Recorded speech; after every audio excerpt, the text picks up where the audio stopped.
If you are in a relationship and you feel like you are the problem, maybe you are and maybe you are not. And I want you to really sit with that for a moment.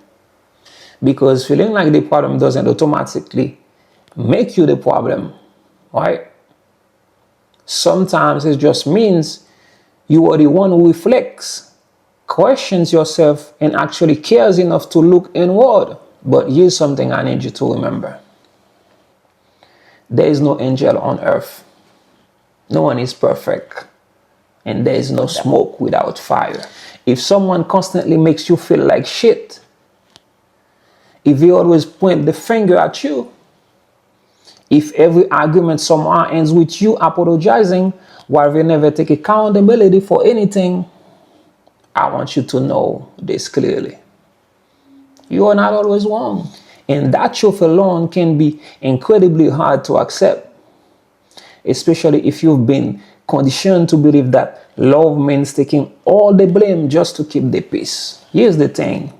In every relationship, when something feels off, when tension keeps showing up, when resentment builds that didn't come out nowhere, smoke doesn't appear without fire. That fire could be miscommunication. It could be emotional neglect. It could be unresolved trauma on either side. It could be two people who want love but don't know how to give it in a healthy way. But whatever it is, it's really just one person's fault. If you are someone who can look at yourself and say, okay, maybe I reacted badly here, or I could have handled that better. I heard them and I own that. Then you are already doing more emotional work than you realize.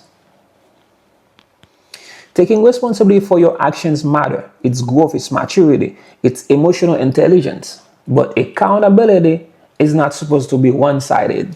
If you are the only one reflecting, apologizing, adjusting, changing, and trying to be better, while the other person refuses to look at themselves, that's not a balanced relationship.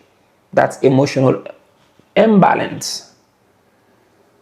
And imbalance over time turns into exhaustion. If you feel like you're giving your heart, your best, your effort, your time, your patience, your love, and you are not receiving anything back, not reassurance, not respect, not emotional safety, then listen carefully. You are probably dating the wrong person, or you are in the wrong relationship. And that doesn't make you weak. It doesn't make you unlovable. It doesn't mean you fail. Sometimes it just means you stay too long hoping someone would meet you where you already are. One of the most dangerous traps in relationship is believing that love means enduring constant pains. That if it hurts, it must be real. That if you are suffering, you must be growing. That's not love. That's survival mode.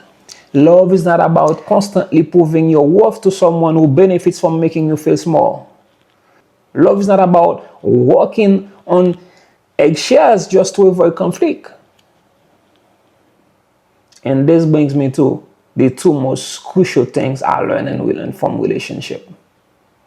Number one, there is no smoke without fire. If this same issue keep coming up,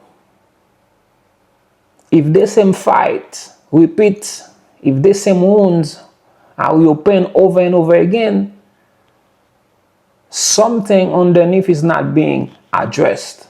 Ignoring it doesn't make it go away. Blaming one person doesn't fix it. And pretending everything is fine just delay that explosion. Now, number two. Two people can be wrong and right at the same time. This is where perspective matters, right? You can be right about how you feel, and they can be right about how they feel. You can hurt someone unintentionally, and they can still be responsible for how they respond to that hurt. Being right doesn't mean being innocent. And being wrong doesn't mean being evil. Most relationship problems aren't about villains and victims.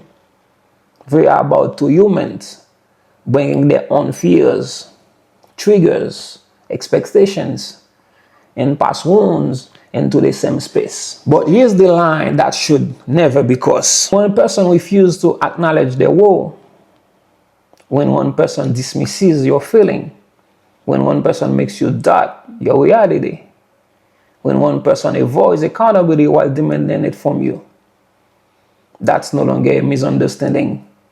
That's a pardon. And pardons tell you everything you need to know. If you're doing the work, if you are trying to grow, if you are taking responsibility for your actions, you are not failing at love. You are learning. And sometimes the lesson isn't how to love harder. It's hard to walk away from something that keeps teaching you to abandon yourself. So if you're watching this and question yourself, if you're wondering whether you are too much or not enough, if you're exhausted from carrying all the blame, remember this. You don't have to be perfect to deserve respect. You don't have to suffer to earn love. And you are not always the problem. Sometimes the problem is simply that two people are not right for each other, right? And no amount of self-blame will change that. Take responsibility where it's yours. Release what isn't. And choose relationship where accountability goes both ways, because that's where real love lives.